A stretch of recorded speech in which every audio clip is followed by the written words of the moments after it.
We made this nomination primarily because back in September 2020 our son was very suddenly admitted to hospital because he had a bleed on the brain, and through that process we were 3 months in hospital with him, and he was severely restricted all down his left side.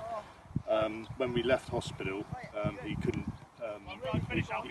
He could just about walk, he certainly couldn't run, and we were told by the consultant that it's highly likely he wouldn't play football again.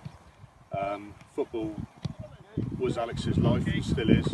All throughout the time at hospital, we had a lot of contact from the team, James and Matt, and all the players, and that was a big boost for Alex during his time in hospital.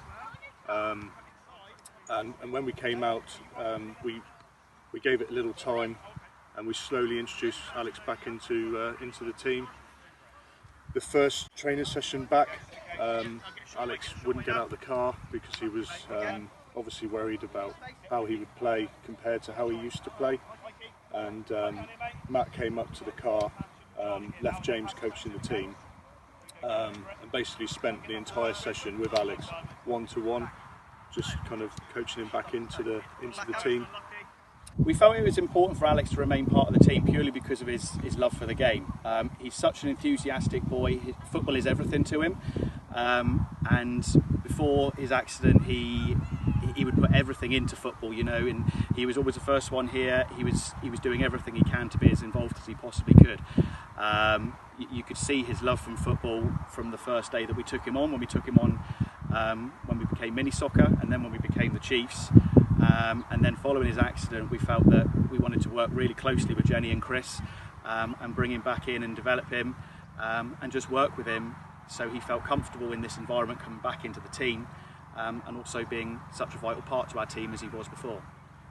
So obviously Alex was told that he would never play football again, and as parents we knew that we could never ever tell him that, because that had always been his lifetime dream, and we weren't willing to accept that for him either.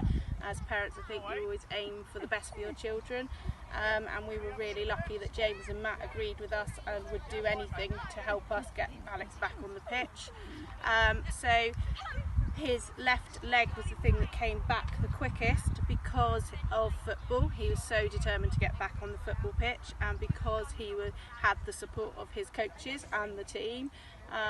They were all so supportive of Alex. They would encourage him onto the pitch. They would want to be his partner. All of those lovely things that are encouraged by Matt and James. It wasn't, you know, Alex was an amazing striker before his bleed to the brain, and he obviously wasn't as strong, and so it wasn't a case of, okay, we don't want Alex anymore because he's no longer the goal scorer. It was a case of, okay, we'll work to get him back to where he was, and you know, he's now playing sometimes full matches because he's worked at time, started with 10 minutes, then it was 15 minutes, and Matt and James would look across the pitch and we would signal if he's had too much and they'd take him off the pitch, and it was never a big issue. It was always, you know, we'll do whatever we can to get him back, and he absolutely loves it and is still making progress all the time. He's not back to where he was, but hopefully with their support and us keep trying, we'll get him back there one day. Winning the Grassroots Spirit of Football 2022, for me personally, I feel very humble, you know, really shocked of, you know, to be nominated in the first place personally, but I really appreciate Chris and Jenny for nominating us, and it does show that, you know, the work that we've put in to help Alex with his recovery has been noticed. And just following on from what Matt said, yes, it was really, really humbling to be chosen, or to even be nominated for such award, and then to be nominated or chosen as winners for the award was really, really fantastic. Not just for us as coaches. There's 4 coaches that help our team, and this award isn't just for me and Matt, it's also for Lloyd and Dan, who also help out, but it's also for the club. You know, it sort of demonstrates the type of club that we are here at Charlestown. We want to make sure that we're inclusive for everyone, and we want to make sure that people of all abilities are welcome at the club, and that we want to work with people.